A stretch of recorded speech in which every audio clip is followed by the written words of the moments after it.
Sziasztok, Anzsi vagyok, üdvözöllek titeket a konyhámban.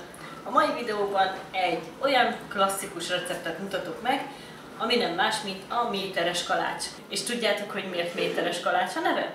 A videó végén ez is kiderül, úgyhogy tartsatok velem és mutatom is a hozzávalókat. Nézzük is a méteres kalács hozzávalóit. Először is a tészta.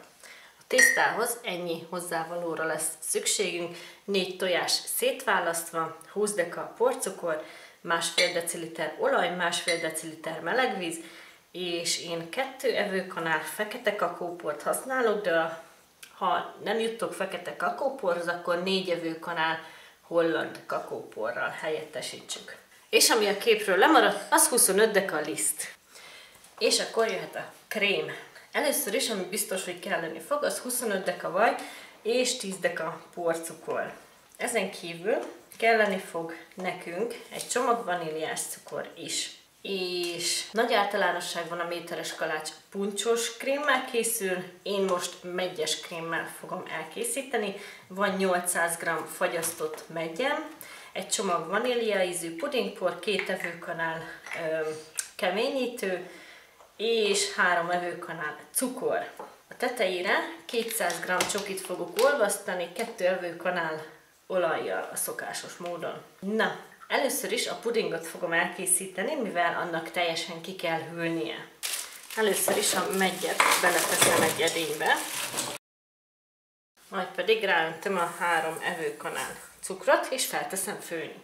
Lassú tűzön kezdem el melegíteni, és szépen hagyom felolvadni.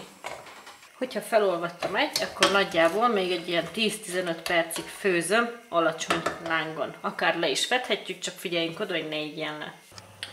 Amikor már így szépen forrik, akkor letekerjük a gázt, és szépen összeturmixoljuk. Vagy beletesszük egy turmixgépbe, vagy egy botmixerrel, amelyik alkalmas forró dolgok turmixolásához, azzal összepürésítjük. Ezután fogunk egy szűrőt, és szépen átpasszírozzuk rajta a levet.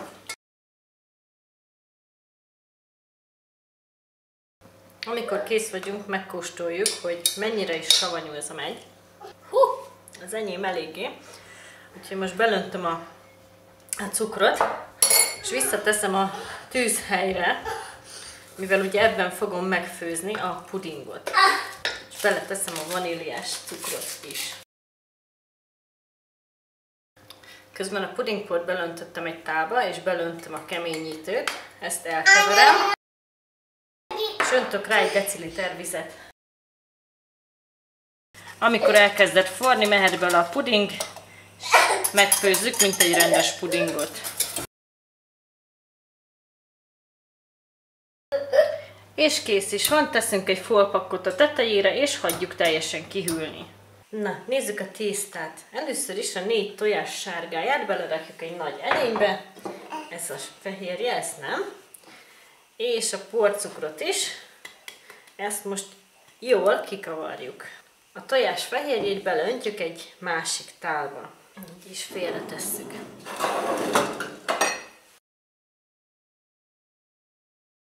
Amikor szép habos lett, akkor beleöntjük az olajat. Beleöntöd? Igen. És a vizet is. Tehát én keverem, és a kis segédem pedig hozzáadja lassan a vizet.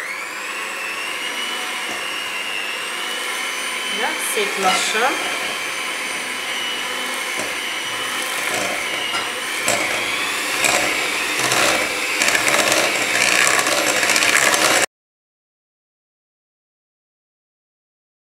És ha összekevertük a vízzel és az olajon, akkor beleöntjük a lisztet. Tehát ha ezt felvertük, akkor bekapcsoljuk a sütőt 180 fokra, ezt elmossuk, és jöhet a fehérje. És akkor ezt kemény habbá verjük. Ha felvertük a tojáshabot, akkor jó, ha nem esik ki. Akkor szépen hozzáadunk először 2 kanállal a sárgájához, majd pedig hozzáadjuk az egészet. És jó nagy mozdulatokkal összekeverjük. Ha pedig ezzel is meg vagyunk, akkor a tészta felét visszöntjük a másik edénybe.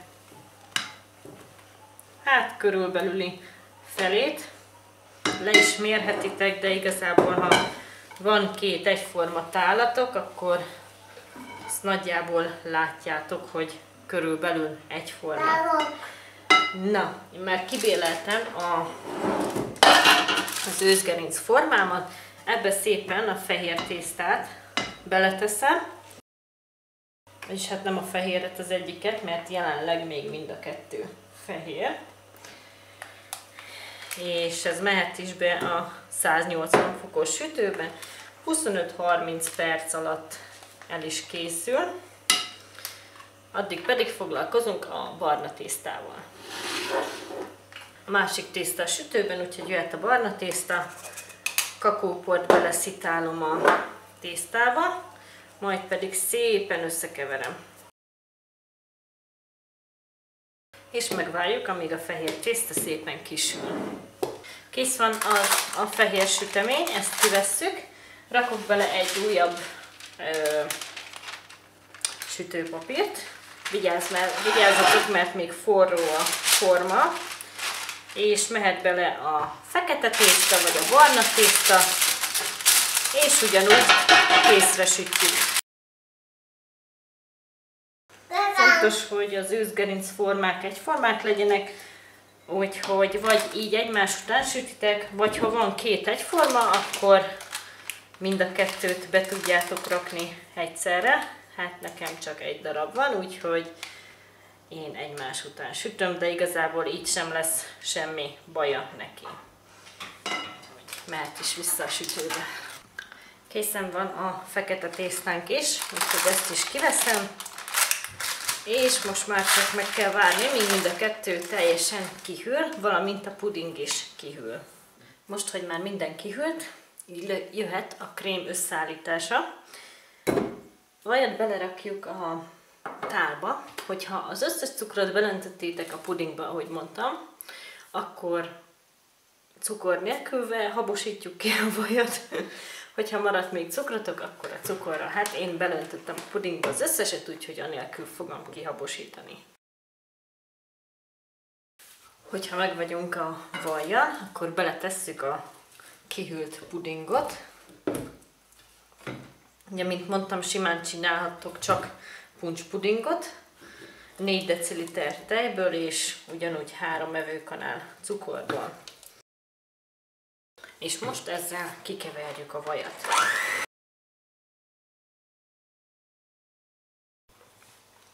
Oké, meg vagyunk a krémmel, ez egy nagyon-nagyon finom krém egyébként, úgyhogy jöhet a tészta. Ugye attól függetlenül, hogy sütőpapírt tettem a formába, ugyanúgy látszanak az őzgerinc formának a részei, úgyhogy ezek mentén szépen feldaraboljuk mind a kettőt. Használhatunk egyébként fogsejmet is.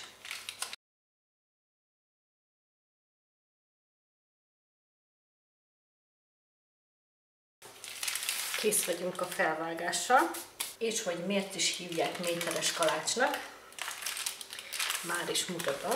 Először is rakok ide egy sütőpapírt, mert ugye ezt még le fogjuk önteni csokival.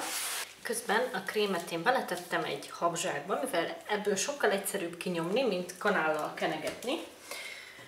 És akkor itt van a papír.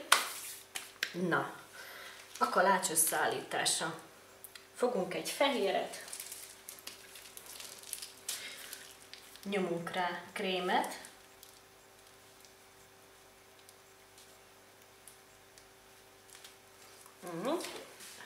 kicsit elsimítjuk, jó, és rárakjuk a feketét.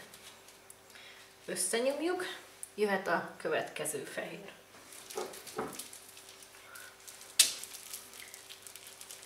Nyomunk rá krémet.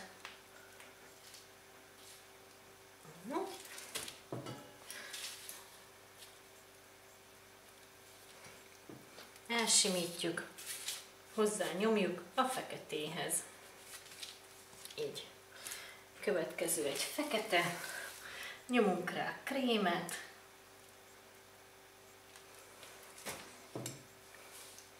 Elsimítjuk kanállal, és hozzárakjuk a fehérhez. És így folytatjuk, amíg el nem fogy a kalácsunk.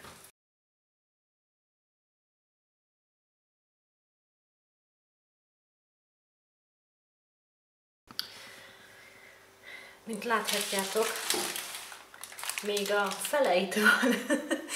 Úgyhogy ugye attól méteres kalács, hogy az egészet egymás mellé, mögé, elé, fölé, nem tudom, hogy mondjam, egymás mellé tesszük, és ilyen nagyon-nagyon-nagyon hosszú kalács lesz belőle. Hát nekem most nincs ennyi helyem, úgyhogy én külön veszem, és egy újabb kalácsot készítek belőle.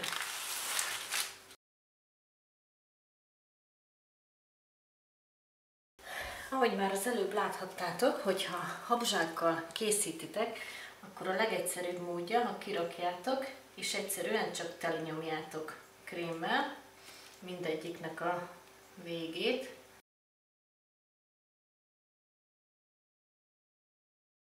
Alapvetően amúgy nem kell sajnálni a krémet tőle, mert például ez a habzsák ez tele volt, de tehát ezen kívül még itt van egy adag krém, úgyhogy nyugodtan nyomjátok telibe a szeleteket.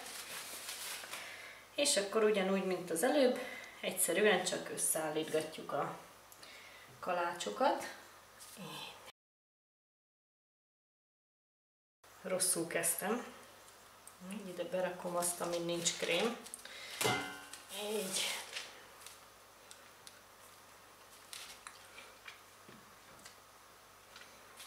És akkor úgy rakjuk, hogy tök közben össze is tudjuk nyomni, szóval a krémes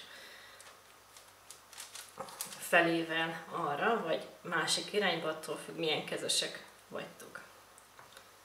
Vagy hogy esik jobban kezetekre. Így. És még erre kell egy kicsi, hát erre már kanállal kenem. Egyébként láthatjátok, hogy azért így egy kicsit macerásabb, mint nyomózsákkal. És akkor kész van a második rúd is. Tadám! Majdnem egyforma. Jó, akkor most már csak a csokoládé olvasztása van. Nyomjuk egyébként jól össze mind a kettőt, ne sajnáljuk. És akkor felolvasztjuk a csokoládét a szokásos módon. Egyébként, ha nem sikerült teljesen egyforma magasságúra a fehér és a barna piskóta, akkor késsel igazából körbe tudjátok vágni, és akkor nem lesznek olyan nagy eltérések a piskóták között. Egyszerűen csak úgymond le kell farigcsálni a nagyobb részt a kisebb rész mentén. És akkor így egyformák lesznek a szélek. Ezt egyébként, ha nem zavart titeket, nem muszáj megcsinálni, de így szebben fog kinézni a végeredmény. És ha gondoljátok, még itt az oldalát is egyformára lehet vágni. Nagyon óvatosan egyenesre vágjuk. És így lesz teljesen egyforma a méteres kalácsunk. Na, akkor lassuk a medvét, és öntsük le csokival.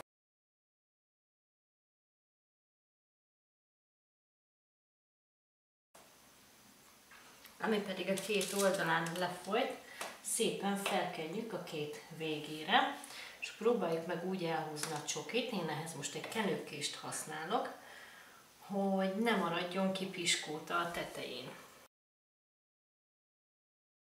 Tehát húztak a csoki, az ennyi kalácsra lett elég, de igazából nekem nem baj, mert van olyan a családban, aki nem szereti a csokit, igen, van ilyen is, úgyhogy ezt a felét ezt így is hagyom, de hogyha az egészet szeretnétek leönteni, akkor hát én javaslom 30-35 deka csoki felolvasztását. Na, akkor ezt tegyük ki a kamrába, vagy tegyük be a hűtőbe, hogy megdermedjen a csokimáz. Ezt a sütit nagyon srégan kell vágni, és mielőtt elvesszük a tányérról, vagy amin felvágjuk, Vágjuk le a csokit a széléről, és szedjük le, mert úgy könnyebben ki lehet venni a szeleteket a sütiből. Elkészült a méteres kalács. Szeretném nektek elmondani, hogy nagyon sokan ezt karácsonyra készítik, viszont nálunk igazából ez egy lakodalmas sütemény, mert ugye nagyon kiadós, és igazából kevés pénzből kijön, mondhatjuk azt, hogy ez egy olcsó sütemény, de mégis nagyon mutatós. Már is mutatom nektek, hogy mennyire is mutatós ez a kalács. Ugye a lényeg az, hogy miután összeraktuk, így srégen kell felszelni, ahogy láthattátok is. És amit megírtam az elején, hogy miért is méteres kalács, ugye nekem nem volt most helyem összerakni az egészet, de ha az egészet összerakjuk, akkor többé-kevésbé pontosan 1 méter lesz ez a kalács, úgyhogy tényleg nagyon-nagyon kiadós, úgyhogy ha vendégeket vártok, akkor érdemes ezt a kalácsot elkészíteni. Na, jött a kóstolás, ugye ez egy meggyes, de mint mondtam a videóban többször is, puncsos pudinggal szokás készíteni, úgyhogy nyugodtan készítsétek el puncsos pudingporral.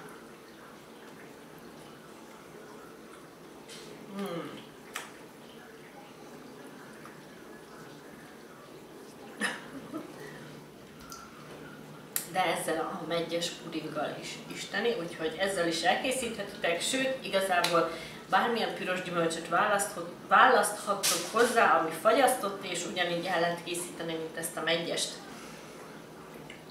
Úgyhogy bátran lássatok hozzá, mert tényleg nem egy bonyolult sütemény, viszont annál mutatósabb, úgyhogy hajrá, süssetek! Ha tetszett a videóm, akkor nyomjatok egy lájkot, iratkozzatok fel, és ne felejtsétek el megosztani ezt a remek receptet másokkal is. Köszönöm, hogy itt voltatok velem, sziasztok! Ja. Kész sütit? Igen. Oké.